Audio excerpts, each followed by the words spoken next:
Let me explain something to you. I am a vintage, mass-marketed children's toy from the 80s. Standing right in front of you, holding a very sharp scalpel. I'm turning human again? If I don't get out of this body soon, I'm screwed. You little shit! Do you know what you've done? Hi, I'm Chucky, and I'm your friend to the end. I like a little killing now and then. What's wrong with that?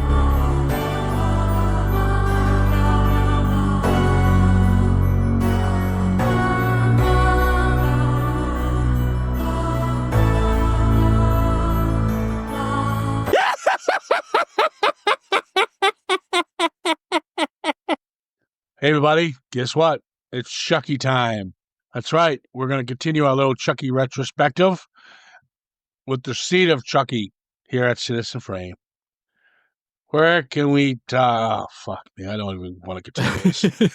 I mean, talk about a fall from grace. This is classy stuff. This is not the classy piece of shit.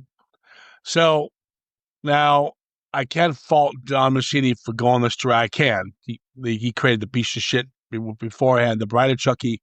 But I can understand why he kept that direction because of the popularity of the Bride of Chucky. But this one tanked badly. And I think the reason that is people realized that the Bride of Chucky was not as good as they thought. And I do think replay value, it wore out its welcome. It was funny maybe for the first time you see it, and you're like, your eyes are and your jaws dropped. You're like, what the fuck are we watching? But then once the dust settles and you see it again, I think people have caught on. This is terrible. And by the time that happened, Seed of Chucky was produced because, thankfully, because of these two horrible films, we go back to a more grounded Chucky. I think as well when this came out, Seed of Chucky. It was towards the end of that sort of meta, self-referential horror slasher film craze that sort of, Wes Craven's New Nightmare and Scream and all, and, even arguably Jason X sort of hit home with. And I think, and Bride of Chucky, I must say as well, but I think people were getting a bit sick of it by this point, and even the reviews of it, through watching the documentary about the Chucky films, they basically, a lot of the reviews hit on this as well, that, eye roll, it's another self-referential meta horror film. Yeah, that could be it too. Or I'm going to go with it, the Bride of Chucky was a piece of shit, and people caught on. You go ahead with your meta thing. Yeah, well, I mean, whatever. But, I think there's several reasons involved. Plus the whole torture porn sort of thing was starting to become a bit of a craze within horror at the time. Well, yeah, horror wanted to go back to be more serious. Yeah. So, yeah, the Saw franchise, Hostel franchise, you have the Eli Roth, the James Wan's are starting to kick in high gear, and the Evil Dead remake as well. Yeah, and there was a load of remakes coming out at that time as well. The Hills Have Eyes and stuff. And, yeah, the Texas Chainsaw, Friday 13th. Yeah. You had them all, and people wanted the more dark horror again, and gritty and violent, and thank God. Yeah, so Don Mancini's back for this one. He's writing and directing. And we got pretty much the core cast. Jennifer Tilly's back playing Tiffany, and of course, playing herself now. We got Brad Dourif as Chuck, Billy Boyd as the voice of Glen Glenda. You might know him from the Lord of the Rings films. We got Redman playing Redman, which is actually kind of funny. John Waters playing Pete Peters. And then you got a bunch of cameos here and there, no big deal. And you got Jason Flemyng in the beginning, who I actually like to see because I do like Jason Flemyng. But he says, just like Jenny Agutter, he said it was the worst experience. He actually has asked that this be removed from his resume. Apparently, yeah. Apparently he didn't. Apparently, according to Don Mancini, Jason Flemyng was a bit of an asshole on the set. Maybe he read the script, but you know what? He signed up for it, and so what? I mean, his role is basically a cameo. I think he needs to get over himself. It's not that bad, Yeah, I guess there's two sides to every story. Yeah. We don't know what happened on set, but, I mean, they all said the same thing about Tom Holland, so we just never know what happened. Yeah, exactly. He said, she said. Movie cost $12 million. It cut mass $10 million from the original budget. That was The Bride. So at $12 million, with Bride was 25. This made $24 million worldwide, which is nothing compared to what the other Chuckies have made. No, it's no longer Universal. Universal dumped it to its smaller side company. I think it's Rogue Pictures. And this is the first one of the Child's Plays that has no good guy doll voice. And right there, you lost me. I need my good guy. Hello, Chucky, friend to the end. Heidi We won't get that. It also is the first in the series with no reference whatsoever to Andy Barclay, who does actually come back into the series, but there's no reference here at all to Andy Barclay. Yeah. Well, talk to me here. The opening sequence. Yeah. Oh, that's very classy. With the Now, the opening sequence is POV. Obviously, it's of Glen, and he has been given over to his English family. That's why he has an English accent, people, because he was found in the cemetery where when he was eating the cop's head. And so somebody found him, and now he's over in England being fostered, I guess you can say. But in reality, so this film is actually a UK and Romanian co-production, hence all the English actors and English accents. But yes, for the sake of the story, he's been adopted. But yeah, and so they see him for the first time, and it's through a POV. Like I said, you're just seeing it through Glen's eyes, through this whole scene. And they're kind of being very cruel to him. I'm going to be honest with you. I'm going to say something here.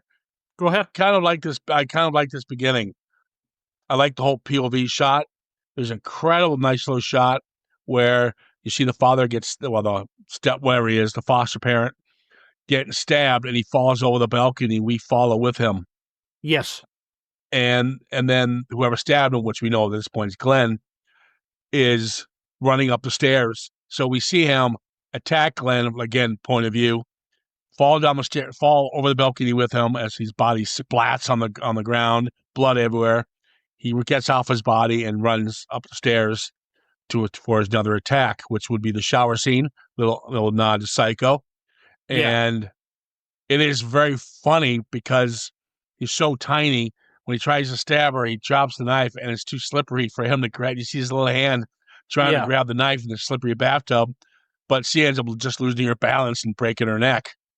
I would say that this opening scene, there's a lot of homages to not just Hitchcock and Psycho, but also De Palma and even Carpenter's Halloween as well. Now, I'm not comparing Seed of Chucky to these films, but there is homages. I want to go Halloween as much as you think, but I can see De Palma in there. But it's also a dream sequence, and the first Chucky film to have full frontal female nudity. In fact, any sort of nudity.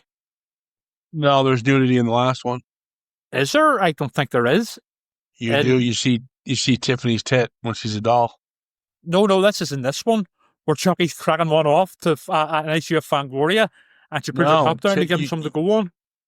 Yeah, but you see her breasts in the last one as a doll, but not fully. I don't think you see her arse. No, you see her doll arse. No, you see her breast in the last one.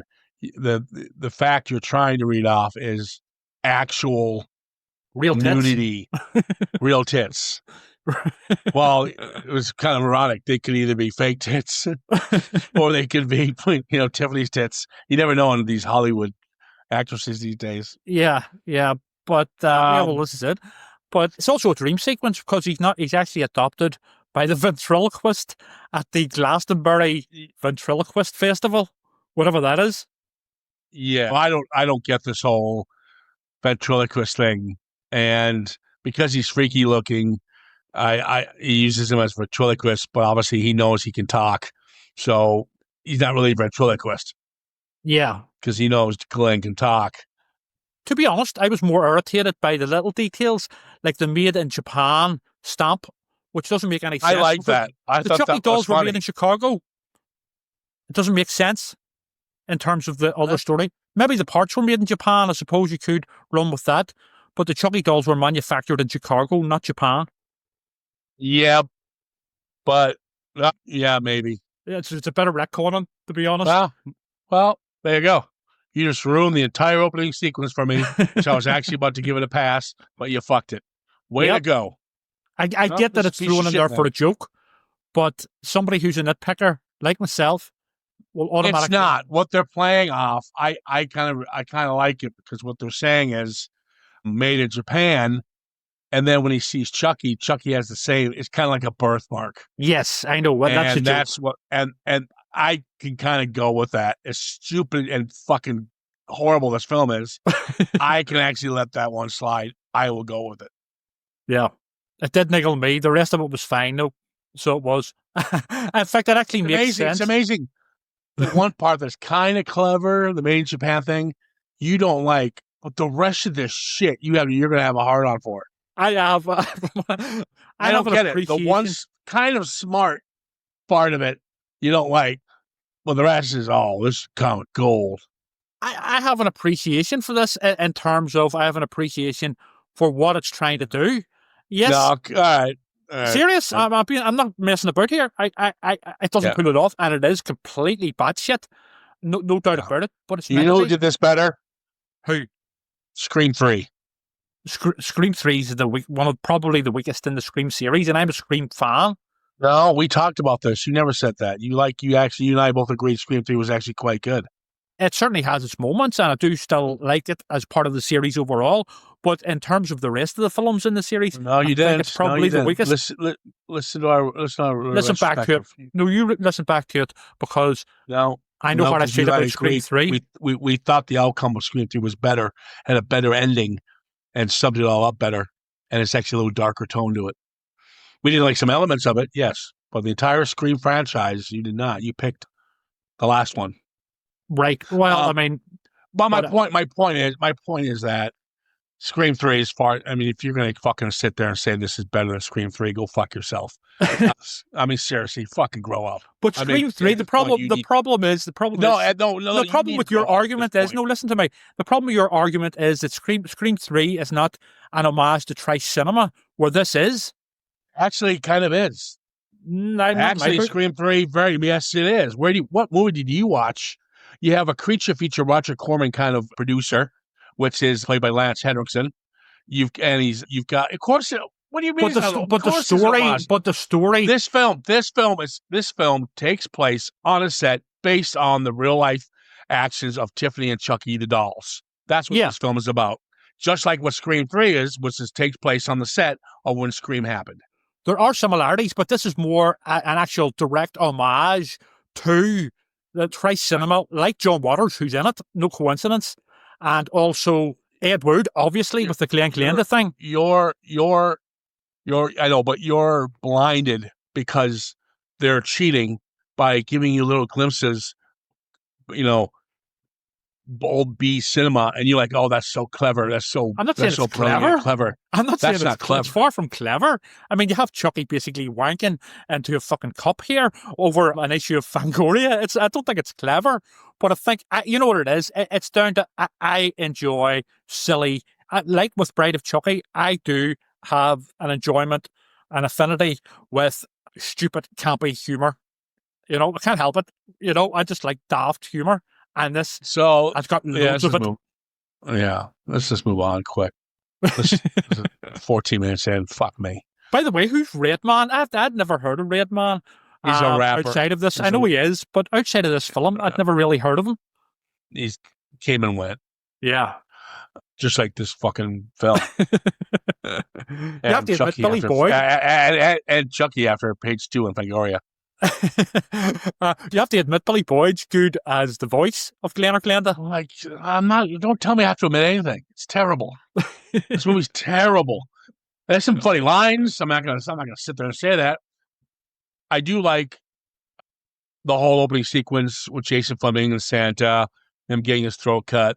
He doesn't want to be there, which is ironic because he didn't want to be there. And there's a nice shot, interaction between Tiffany and Chucky. And then you have Jennifer, we find out is playing herself, is playing Tiffany. which she happens just to look just like her. Who knew? But there's some funny lines that Jennifer has probably the best lines in the film. She's a next to great Chucky. sport. I must have, because she Yeah, is she's not a good sport. She makes fun of herself. She plays on her tit size. Yeah. But it is funny. She goes, "How come I can't get any good parts? I'm an Oscar nominee, and now I'm fucking a puppet." That's funny. Oh yeah, yeah. And she's trying to get. Go ahead. She's trying to get the job, and everyone knows Jennifer Tilly from some of her racy films she's done, like Bound is a perfect example. And she's trying to get the role to play the Virgin Mary. Yeah. Directed by Redman, who is a vulgar rapper. Yeah. Oh no, and she's up for it, and I mean, like some of the stuff that essentially playing a version of herself it's not very flattering towards her. And you know what? Good on her. This was back 20 years ago when Hollywood still had a sense of humor and was quite edgy still. And good on her. You know what I mean? She's up for it, and she does. I mean, she is the star. She's top billed here. She deserves to be. Okay. Yeah. I know. Okay. I love how you say she's top billed. With who else? With I mean, no. Who else? Redman. Reddorf. He's a voice. Redman. Okay, dude. Do you understand where you're going? She's the only one in this. Everyone else I know. is just so top billed. Really, you're gonna give her credit for that? She's a star of it. Yes, it's a trashy, crazy, over the top film. Like it's fucking top billed. Jesus Christ! Fuck off. So I don't get why was the ventriloquist trying to turn Glen into a killer? He wasn't. It wasn't him that was doing it. He was just having bad dreams because of his Chucky and basically DNA. No. Did you watch the film? Yeah. He has the dream. The one I was talking about when he kills a woman in the shower in the balcony scene. Best shot of the whole film. That opening sequence. Yes, it's a dream, but he find out that his ventriloquist picked him up at the cemetery, brought him to England, and he's part of his ventriloquist freak show act. Yeah. So the ventriloquist throws him a mouse, and he's trying to teach him to kill the mouse, but he said he wants to play with it, cuddle with it. Why is the ventriloquist trying to teach him to be a killer? My impression with that scene was that he was feeding him rats and mice. He was treating them so lowly. Not that he was actually, basically, there's your food. It's a reference to the Elephant Man, the treatment of the freaks in that, I think. I mean, it could be wrong. But, all right. Okay. You know what I mean? With Michael Elphick, the way he treats like the Elephant Man and the other freaks so terribly. And then he sees Chucky and Tiffany in the paper, the movie's being made about them. Yes. So he wants to head to California. To Hollywood. Yeah. Fucking hell. This is terrible. This is terrible. Terrible. And Britney Spears is hanging about. And also, I would say... That's not Britney Spears, by the way. I know it's not. It's a lookalike. But Hannah Spirit plays Joan, the assistant to Jennifer Tilly. And Hannah Spirit, UK listeners will know her as basically Hannah Spirit from S Club 7, the bubblegum pop band from about 20 years ago. So there you go. Wow, and she didn't get top billing? She should have. She's about third. No, I mean, Jennifer, obviously. Fuck me. That is terrible. Oh, wow. I do like when Glen shows up and they're having a discussion with Chucky and Tiffany. And Chucky's like, he's not my fucking kid. Yes. And he goes, it looks like he fell off the ugly tree and hit every branch on the way down. Yeah. Yeah. And I felt sorry for Glen. Poor Glen or Glenda. Oh, God. I mean, this is touching stuff, you know. So it is. And what about the subplot with the chauffeur to Jennifer Tilly? That's pretty powerful stuff. Oh, Jesus. They're in love with each other, but she has to hide the love. What the fuck? I do like Tony Gardner. I do like the puppeteer who's puppeteered most of the Chuckies, Tony Gardner. Yes. And his death was pretty good because he gets head cut off. And I can't believe they got away with this. So as can't believe I'm laughing at this. See, you're laughing. So you enjoyed it. When they cut off his head and blood's flying all over them. Yeah. They're showering in his blood. Do you know what theme they're playing? I'm not too sure. Go ahead. Now, they play loosely on the theme, but any Star Wars fan would hear it. They're playing the Han and Leia love theme. Right, I did miss that, I must admit, yeah. And then you got Glen peeing again. Yes. So Glen pees when he sees death. Because But when he's scared. Glenda, and I love when he's peeing. So they see him peeing after they killed Tony Gardner, and he pulls down his kid's pants and there's no penis. So And what does he Tiffany's pee like, from? Geez, what? What does he pee out of? Because he's a doll. I mean, even Tiffany and Chucky say he has no fucking, like, sex organs. So what does he pee out of? Wait a minute. If that's the case, how did Chucky fuck Tiffany? Because he's got a doll dick. Well, that means he's a girl then, because he has no penis. No. That's cleared up. And well, no offense to you non-binary people and stuff. Yeah, no. I mean, all that. Let's. No, we're talking about dolls here. And then Tiffany goes, "Trust me, there's some asshole going to report us." He posts out. Let me finish, for fuck's sake. Go ahead. He posts down his kid's pants. He's got to get me up saying this out loud.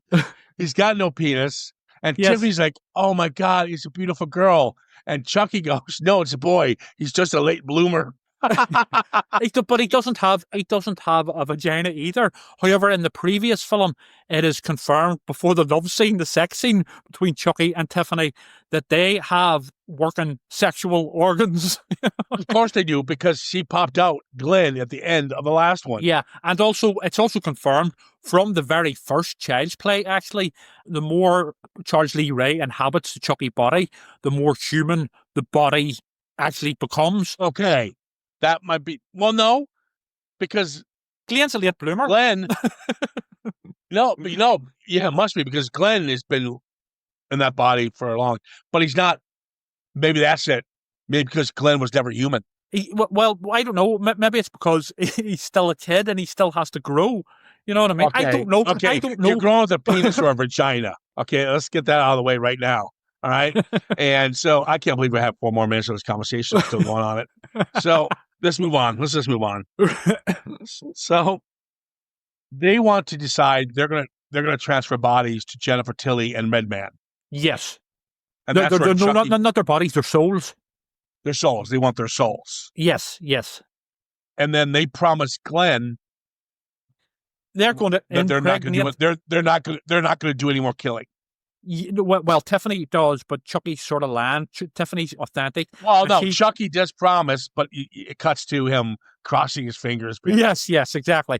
But Tiffany goes to basically AA for killers, KA presumably, where she's trying to give up her murderous ways for the sake of being a parent. Because this is actually very touching sort of journey, from a character's journey to becoming a parent. But yes. But also they want to then impregnate Jennifer Tilly and then transfer Glenda's soul into the baby. Yeah. So the problem is, after Chucky masturbates to Fangoria magazine, they cut right away. They don't give you a warning or anything. Yeah. To Tiffany with a turkey baster, and it's dripping of Chucky's semen. Yeah. Why the fuck do I need to see this? I mean, it could have been worse. It could have been worse. It could have been wanking over an issue of Phantasmagoria. Fuck me. I mean, you couldn't pay for promotion like that. Oh, by the way, just to make matters worse, John Waters is standing outside the window taking photos of him doing it. Fuck, this is stupid. How the fuck are you okay with that? I mean, 1, 2, and 3. I mean, even the producer David Kirshner, I listened to in the documentary being interviewed about it, and it was, but we went too far. We went too base with this one. It's like, no shit. Yeah. Fuck me. Well, Sarah's dead, so there goes Sarah in Club 7. She's out of it now. Yes, she gets torched. Yes, she gets torched. You mean Joan? No, she's Joan, the assistant to Jennifer Tilly, who comes around to the house, but yes, she gets bumped off. You sure it's not Sarah? No, her name's Joan in it. Oh, no, I just know her as the girl from S Club 7, but yes, it doesn't matter. Who gives a fuck? Yes, this is where we meet Glen. This is where we meet Glenda. Yes.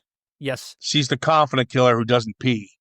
Yeah, but she's also portrayed like a sort of Victorian prostitute, East End Cockney prostitute who presumably Jack the Ripper would come after.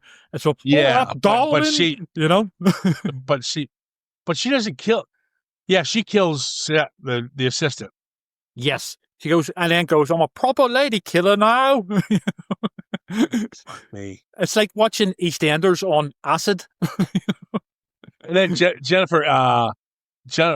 Tiffany Yes. gives birth to twins. Yes, that's right. Yeah. That's the big plot twist. Yeah. Yes. So that's a big twist there.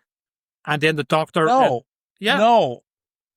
Jennifer is the one pregnant. Sorry. Yes, I know. But Tiffany Sue transfers her soul into her. But yes, it's Jennifer that, whenever she's still Jennifer, that gives birth to the twins. And that's a twist. Yeah. The whole thing. It's not no twist. Fuck off. The whole thing is they kidnap Jennifer. Yes. And you see her putting Chucky seed into her. Yes. Because she's the one who's got to give birth to the twins. Yes. Then she wakes up. She doesn't realize what's happened. And she starts showing right away because we know the girl afraid of these babies. Jennifer doesn't actually get possessed. So maybe I said her name wrong. I'm getting mixed up with my Jennifers and my Tiffany's. But Jennifer doesn't actually get possessed by Tiffany until the very end in the hospital. Yeah, that's what I'm saying. They knock her out. Yes. They kidnap her. Her and the chauffeur guy. Yes, that's right. And that's where in the hospital, Jennifer wakes up, and that's where we see the kid from Young Sherlock Holmes. Yes, I was just about to say that. And he's also in Lock, Stock, and Two Smoking Barrels, another British cast member. Yeah. Okay. Yeah. So, his career really took off. And that's where, because she's in the hospital, gives birth to the twins. Chucky then ends up killing Tiffany. Yes, they have a fight. Because he's also pissed at what she's done. Right? No. There's a good line when he comes through, actually, like The Shining, like Jack Nicholson in The Shining through the door. And then everybody's waiting on here's Chucky. And he goes, do you know what? I can't think of anything to say. Oh, my God. Do you know what? This is also a journey for Chucky and all of the characters, actually, of self-acceptance. Because whenever during the whole sort of voodoo ritual, whenever the chauffeur and Jennifer are on the bed, Chucky turns around and says, you know what? I don't want to be human anymore. I'm fucking Chucky. I'm the killer doll. So this is about a journey. This is profound stuff, deep stuff about self-acceptance. Same with Glen and Glenda. So Glen is no longer Glenda, but Glen ends up fighting back against Chucky because what he did is technically his mom. So he ends up chopping Chucky up. Yes. Oh, by the way, I would jump in and say, by the way, Redman has been bumped off at this point as well. Who cares? I didn't bring it up because nobody cares. Nobody cares. I did. That's not a review, really. Who cares? So the nanny, 5 years later, there's a nanny. That's Jennifer's nanny. Yes. No. Well, Jennifer possessed by Tiffany. Yeah. Yes. Tiffany is now Jennifer in human Jennifer. Yes. So then, but the nanny thinks the twins, especially Glenda, are in trouble. Yeah. She's quiet. And she's got a bit of Chucky in her. And then Glenda gets Chucky's arm from a birthday present. No, it's Glen. Gets that? Glen. Who gives a fuck? Who gives a fuck? Glenda gets the arm from Chucky. You know how he always sends him pieces. You know, somebody sent him the arm of Chucky. Yeah. To him. Yeah. And then he starts peeing. Yes, that's right. Yeah. And then we cut away with the arm attacking everybody. Yeah. Mm-hmm. We don't see it, but that's what happens. Pretty much. Yeah. Yeah. And then we also see Jennifer Tilly as, possessed by Tiffany with her eyes going green like Tiffany, just confirming. Yeah. Yeah. We didn't know that when Chucky killed Tiffany, that Tiffany was in Jennifer. Yeah. But don't find out until after that happens. But Tiffany's dead. Oh, Tiffany. How could she be in Jennifer? Well, the spell, the voodoo spell worked just before she died, because to do the voodoo spell, she's doing the voodoo spell to get into Tiffany just before she gets killed. And then, that's what they start arguing about. Yes. By the time, okay. I don't go. Yeah. Okay. You know what did niggle me? I have to say as well. Oh, something bothered you, please. Yeah. Way at the start, Chucky and Tiffany get on like a house on fire straight away, but they had a major falling out and basically killed each other at the end of Bride. So that's there's inconsistency there with the characters, but I think that bothers you, huh? That's at least of this film's worries. All right. Yeah, I know this is a piece of shit. It's terrible. So, 8 years later, yes, Don Mancini grows a pair of balls, and he decides, "Wow, I really destroyed my franchise." Tom Holland was right. I'm an asshole. David Kirshner, you're an asshole. You produced this shit. You're just as guilty. So, they decided they want to go back to the basics. $1 environment. Yes. Thank you, Don Mancini and David Kirshner, for finally pulling your head out of your asses and going back to what works: a grounded Chucky. And not only that's that, all we want. And not only that, a very effective haunted house film that harks back to, well, there's so much it harks back to, including old sort of Shirley Jackson type films. And I the old Dark House. I know. Yeah. I know. I think you think of The Haunting and Fall House Officer and all this. Absolutely. But I think sometimes you might think that. I don't think a lot of it is. I think a lot of it's just... Well, there's also quite a few sort of big references to The Exorcist here and Lee Remick's death in The Omen, over the balcony. Yeah, but we had it over the balcony in the last one. I know. Well, obviously, he's a big fan. Mancini is obviously I'm just saying. No, I'm just saying. Yeah, I know, but just because, deaths happened, there's plenty of balcony death. I'm just saying. That's the way it's shot, but I think it. And Mancini heavily references The Omen throughout this series. Even in the third one, with he references Omen 2 with the military academy, with Bride of Chucky. Yeah. The Arquette character is named after characters in The Omen, So yeah, he's obviously a big fan with it, and there's Hitchcock going on here as well. Again. Okay, stop. You're giving away too much praise. You're just grabbing the straw now. Not at all. I think this is great. He's got Carpenter. He's got this. He's got this. He got this. No, he doesn't. I think this is great. This one is what you're saying. Now let's just get into it. All right. Okay. You're putting every fucking movie ever produced is in this film. I'm waiting for you to go, oh my God, you didn't see the Titanic? Yeah, it's in this. I swear to God. Watch the bathtub scene again. Fucking hell. No, Titanic's referenced in the previous one. See the Chucky? You just listed the top 100 horror movies of all time. That's in this film. But I did see them here, and obviously, But here, I saw the Blair. Did you see the Blair Witch?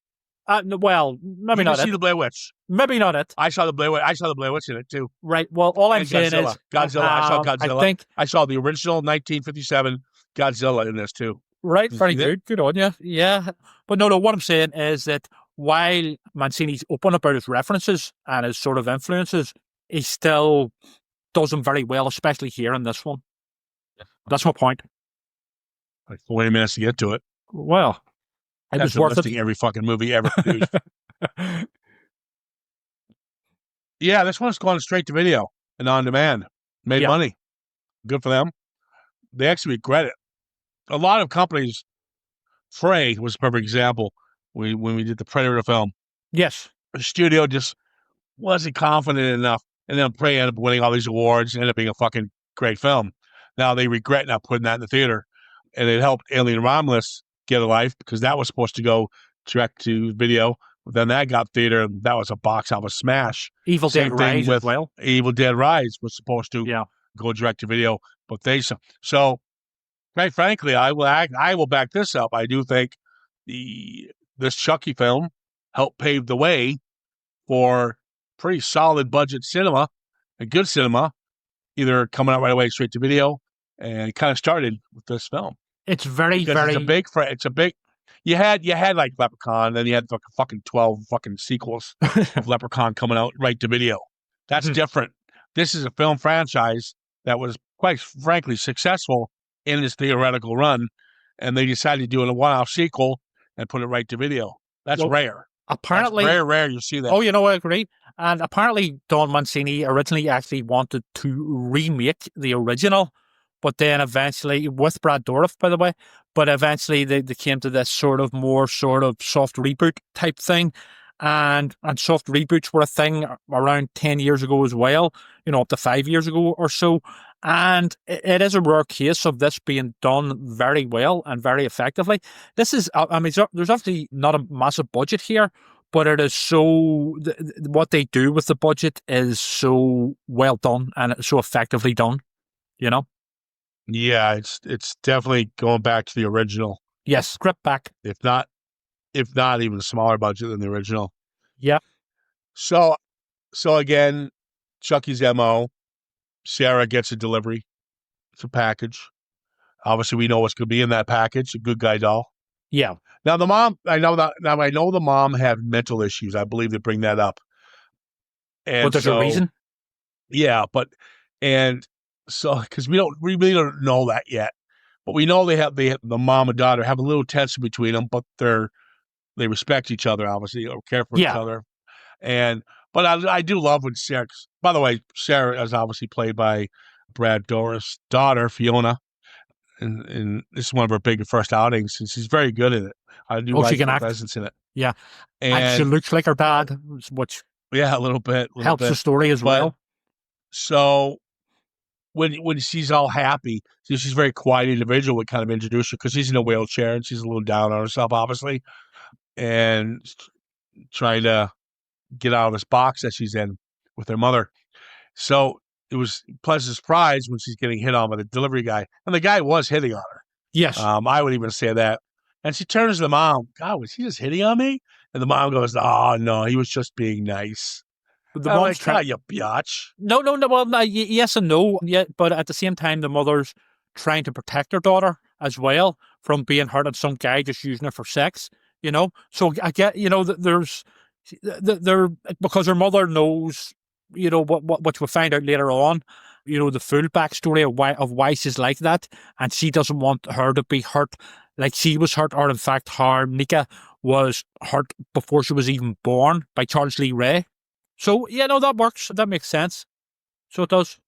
No, I don't like it. So fuck off. You want to treat your daughter like that? That's fine, Trevor. That's fine. It's from a place of protection. She's trying to protect her. No, evil woman.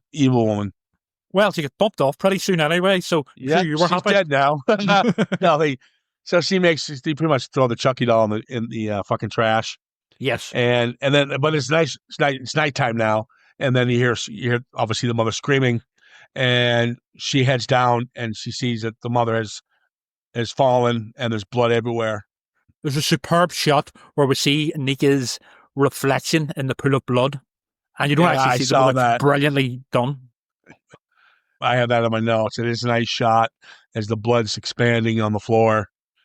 You can see her reaction, and then it says "Curse of Chucky." Yes. So it's such a pleasant surprise. The first 10 minutes, you already know a couple of characters. We already know the main one. We know there's a tragedy from the past. That's all we know. And then we get our title banner, and then the movie takes off from there. It's such a small group. Very effective. And Alice, you've got the husband Ian, and you got Jill and Barb. And I will say this, it does have one of the best misdirects in horror cinema, because I thought for sure Ian was fucking Jill. Yes. And they throw one at you. I think it's so fucking clever. Yeah. And all these characters are fun, and there's actually a couple of misdirects with that relationship, because, Ian's portrayed as also a bit stupid and he's always sleeping and stuff, but actually he's actually very clever. So he is, and he knows exactly what's going on. Yeah, because he's had the cameras. Yes, exactly. Yeah, he knows what the wife's up to. Then, of course, we're introduced to the priest. It's unfortunate that they had to go this direction, because, they deemed the mom as a suicide. Yeah, because of her past, and she's tried it before, so there's really no suspicious activity here. the young girl Alice finds Chucky and obviously befriends Chucky. And we find out that Barb, who's the sister of our lead, Sarah, wants to sell the house because Ian's working at a Starbucks. Alice might have to go to... No, she's the sister of Nika. So does the mom of them both. Oh, yeah, Nika. Sorry, yeah. Yeah. I got the names confused there. So, and then Alice might have to go to public school. Some of the dialogue is quite funny. Well, Barb's a bitch, Barb's a super bitch. Quite pretentious. Barb's quite pretentious. Yeah. And Nika doesn't want to lose her home because of petty stuff like that. Yes. Yeah. Well, she wants to put Nika, for money, she wants to put Nika in a home. Now, what I really enjoy is one of the better scenes in the film is going to be the chili scene. Brilliant. And what works about this chili scene, what Mancini wanted to do is he wanted to work mainly, he wanted this film to focus on one director, not the 300 that Trevor brought up. He said he wants it to be Hitchcock. Yeah. And he wants limited. My favorite Hitchcock films are the ones where there's one location. Strip back. And that is Rear Window and Rope. Yes. And what was the other one? The one where they're on the lifeboat? Lifeboat was that one. Yeah. And so limited space. And this scene is his own scene. He's not taking from anybody. He's not borrowing from anyone. He's making it his own. And I think it's well shot and well written, where Nika wants to give everyone a nice chili dinner. Barb is very standoffish with it. She's very rude to her about it. Everyone else is enjoying it. You got the father. The priest just showed up, played by A. Martinez, who's been around for years. I like to see him. Partly he's a big soap opera actor in America. Well, he was, but he's been around since the 70s when he was a kid. But he was big in LA Law. Yes. But he's been around for big TV actor. Yeah. Big TV actor, exactly. But I like to see him. But the whole build, and all it is she's got the chili out. She's getting the Alice is helping her set the dinner table, and obviously he's a little hand with rat poison, and he puts rat poison only on one of the dishes. Yeah, and then we cut away, and she's putting the dishes down, and they're all eating the chili, but we don't know which one's going to get. Tense. It's so fucking fun. And you want Barb to get it because she's being really rude to her. Oh, can I get some salt? You know what I mean? She was just there's some brilliant misdirects as well, where you think the child's at it, and she goes, "Oh, there's something funny about this. It tastes a bit funny." Yeah. So you think the child's got it. Then you think Ian, the dad, he goes, "Wait a minute. Oh, wait a minute." And then he goes, "This is absolutely delicious." So there's a lot of sort of yeah, it's very fun like that, and that's why this whole if it was Hitchcock style, it'd be all done with dramatic effect. This way, what Mancini does is he does the whole thing dramatic effect and tension, but he puts his little Chucky humor in there as well. The dark humor. So that's why I'm saying he makes it his own, and that's why I can respect. And this is where, man, I'm pissed off at Mancini right now because I'm telling you what, this guy can direct. And, well, he said himself. What I have seen, his last two outings were terrible.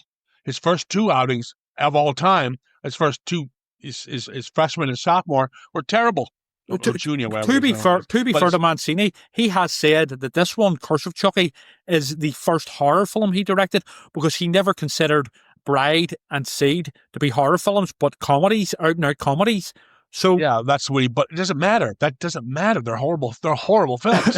And what that doesn't make any sense what you're saying or what he's saying. Makes no sense. He's not directing. No, it's about intention. He's talking about his intention towards them, where he approached the previous two as comedies. It doesn't matter. He did. He should have. That's his problem.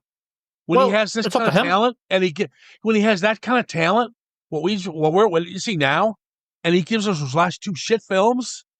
Do you get my point? I get your point, and I understand how divisive the fan base, both Seed and Bride, are, but I'm trying to be fair to Mancini here in that he was approaching them as out-and-out comedies. So, and completely destroying your franchise. Off the wall. Yeah, okay, that makes sense. Yeah, I mean, fair enough. But I just don't get how you defend it. I just don't. I mean, whatever. I just don't get how you defend it. I don't get why he can't have the balls to go, Mancini, you got this talent. Why the fuck did you go this direction? I don't know what was going on in his head. I don't get it. I don't know what was going on in his head, obviously. All right. Well, no, obviously you're best friends. Yeah, so we find out the father is the one who's excused himself. He makes an excuse. He's got to leave. So we know he's the one who's eating something because he's not feeling well. Yeah, the priest. And he's so, and the father, even though it's a small scene, he's a very good character. He's a very nice man. Yeah. And he's the beat of sweat. And he's even willing to pick up and leave because he knows the tension between Barb and Nika. And so he doesn't want to ruin Nika's dinner by going, oh, I'm not feeling well. So he makes an excuse that he's got an early church or whatever he's got to do, whatever. Mass or something, yeah. Whatever you realize as a viewer that he's the one that's at the poison, it's really well done and that it's just a single bead of sweat rolling down his head. Yeah. And he's starting to stammer a bit. So, and then all we do is we cut to a horrible car accident. We see 2 dead bodies. He's hit a car. He's obviously killed 2 people because he was obviously taken ill. And then we see him. Oh my God, poor bastard. The head. His head's pretty much severed. But if they remove the roof from his head, that's him dead. So he's alive still. Yes.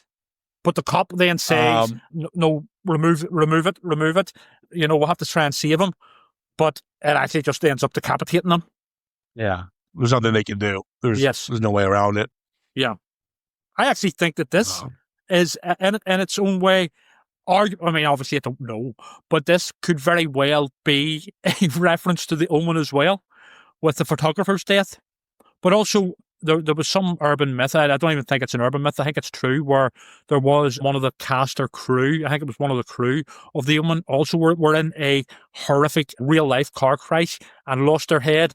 So I think Mancini could be playing with The Omen stuff here again, but making it his own. Yeah, all right. Yep. So yes. Yeah, you have Jill. Get some nice jump scares in here. There's not a lot of them, but it's definitely a slow burn film, which is different for a Chucky film. Usually Chucky's he's just going out and, you know, get his top hat down, get the mic on and start making jokes. Well, Chucky doesn't speak. But it's not here about that. On 45 minutes in. Yeah, he's very reserved in this one. Yeah. Playing his cards closely, which is nice. But yeah, there's some nice jump scares here to keep us into the element. Yeah, playing with the shadows and the haunted house-ness of it. Exactly. But this is where you find the misdirect, where you find out that Ian's not the one having the affair, because you always see Barb looking at Ian and Jill talking all the time. But it turns out that it's Barb and the babysitter.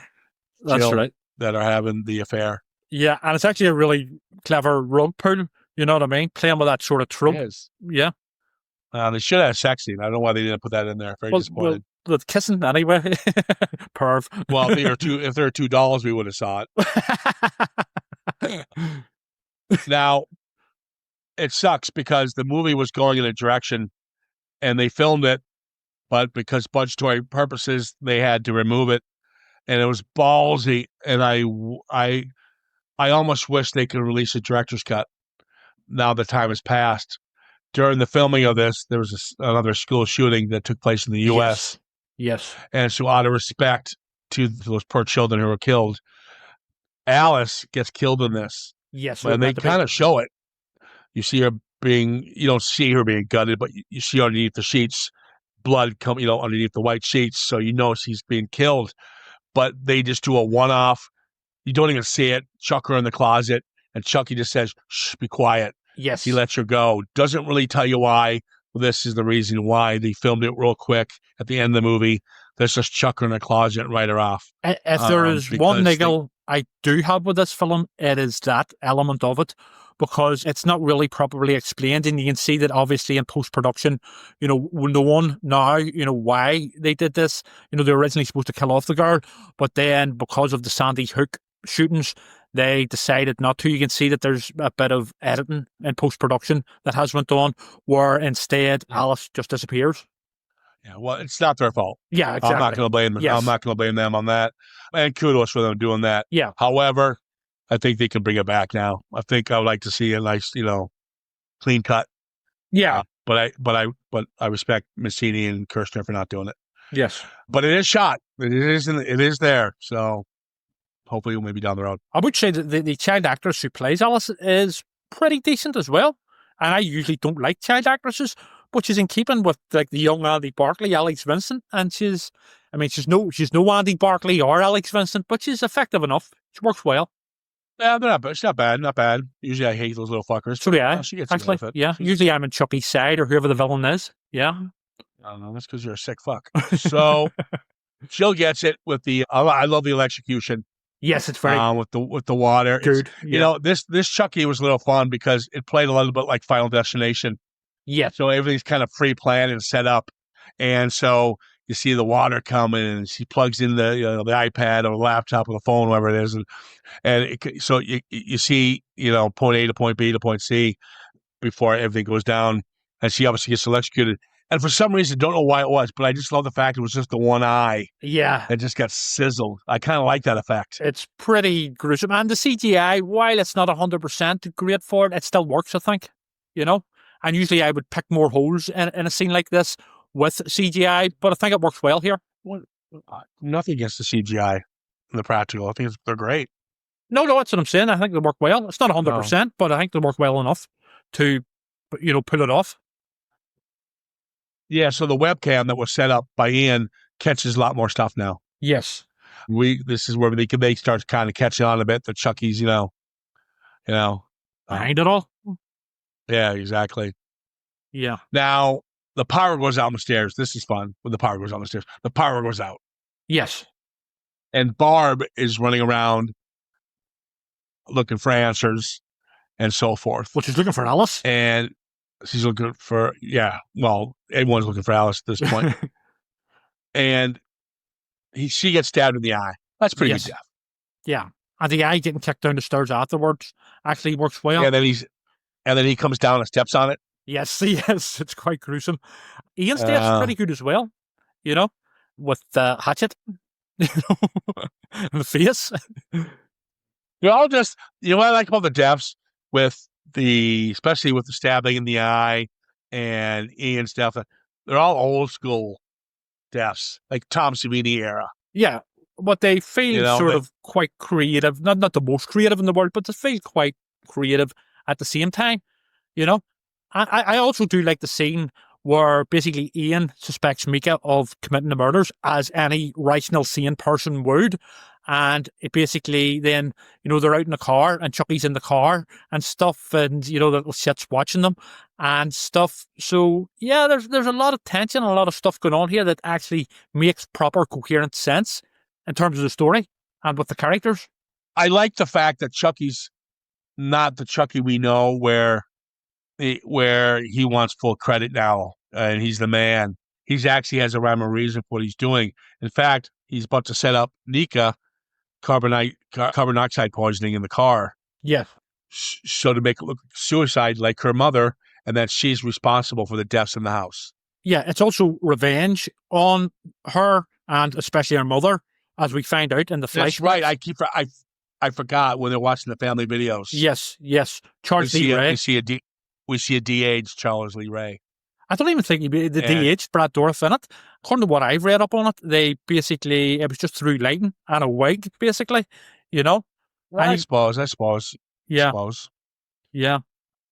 Yeah, that we find out because, there's a stalker in him because when we see the funeral of her husband. Yes. And Nika's dad, and all he is staring at Sarah the whole time. Yes. And Sarah is looking at him, and Sarah, you can see in the funeral, is feeling a bit uncomfortable. Those are kind of stuff I like because that's serious stuff. And the flashback we find out what happens. Are very we find out what we find out what Charles E. Ray does to her and what he ends up becoming. So it's almost like a nice sequel prequel. Yes, a soft reboot, essentially. And I also love the tie-ins with how the flashback scenes tie in directly to the very opening scene of the original film, in the toy store, where basically he escapes from Sarah's house after the police close in, Mike and stuff. And and that's where he ends up getting shot and transferring his soul into the Chuckster. I'm gonna go back to we gotta go back to Ian Yes. quick. Because when he does his fucking I mean that those practical effects are the best. When he just shoves that axe in his mouth and his jaw's gone at this point and Oh, his you see all tongue's the like bone, and you see all the and the bone and bone and sinew. everything. Yeah.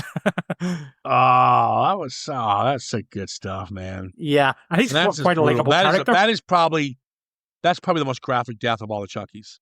Very possibly. And I sort of, you were sort of rooting for him. You know what I mean? Because he was probably, apart from the child and Mika herself, he was probably the most likable and nicest character. Yeah, he wasn't a bad guy. He was just trying to, Yeah, he's working at Starbucks just to feed his family. exactly. So he's not a loser. Yeah. Now, what I don't get is when she cuts off Chucky's head, Yes. there's no blood or cartilage like you got from the other ones because he starts molding with the rubber, so it becomes a little bit of everything. That did jar with So me a when bit. so when he cuts off his head, it's just like you cut off the head of a doll; it pops off. The So only he can go over.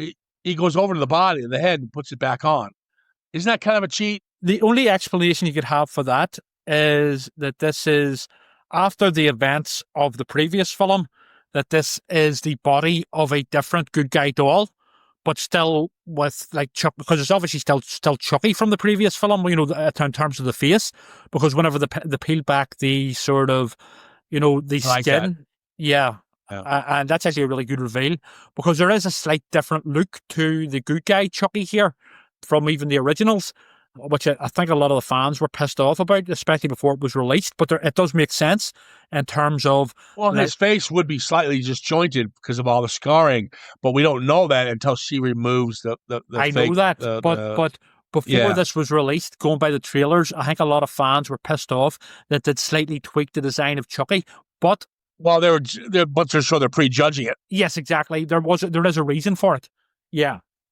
Which is explaining. Exactly. Yeah, exactly. Yeah. Yes. I like when he throws her off the balcony. Oh, And, and it's funny when you see her thrown off the balcony, and you feel sorry for her because she's had such a shitty life, and she's obviously, she's paralyzed from the legs down, and it's like, how do you not want to root for this girl? Oh yeah, totally. And now that you put first, you got Andy, this asshole going after a little kid, Andy. When you first see Chucky, you're like, what the fuck am I watching? This is brilliant. But now that's what I'm saying. That's why this one works because it's dark. It's like you still got your little banter, you still got a little funny Chucky there, but it's not stand up night with Chucky. This is a guy who's going to go after a girl that he pretty much already put in this wheelchair. We find out by stabbing the mother because Charles E. Ray attacked the mother while she was pregnant with Nika and stabbed her in the stomach. Yes, and that is why Nika, is it Mika or Nika? I can never sort of decide. Nika. It's Nika. Yeah. Nika. Well, yeah, basically he's the cause of her being in basically a wheelchair all of her life. And there's actually, I mean, she gets it really rough, especially, when she eventually does get blamed in these murders and basically sectioned for them to a place for the criminally insane. But she gets it rough. But I do love the verbal sparring between her and Chucky, about Andy Barclay. He goes, yeah, but you didn't kill Andy Barclay and all this here. He survived. And Chucky's like, yeah, but I killed his childhood and, next best thing, So there's, it's actually done by father and daughter, the dwarfs. So yeah, works very well. Like so much of this film. And what sucks, they kind of go the route they went with Catherine Hicks, the mom in the original. That was just a one line. Remember how I said I'd like to see the outcome? Yes. Of how do you explain all these deaths?